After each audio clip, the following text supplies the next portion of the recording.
መምህር ተስፋዬ አበራ ትምህርት ዓላማዎች የጠላት የዲያብሎስ ሴራ ማጋለጥ ነው። ንቁበት ማለት ነው። በንስሐ ወደ እግዚአብሔር እንድንመለስ ማስተማር ነው። በቅዱስ ቁርባን ታትመን የመንግስቱ ወራሾች እንድንሆን ማስተማር ነው። የትምህርቱ ዓላማ የመንግስተ ሰማያት ወራሾች እንድንሆን ነው።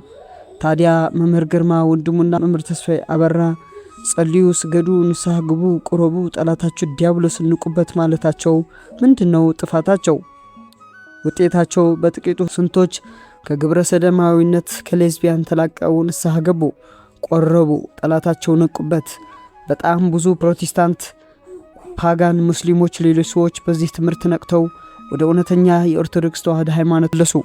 ስንቶች ከባዕድ አምልኮ ወጥተው ለቅዱስ ቁርባን በቁ።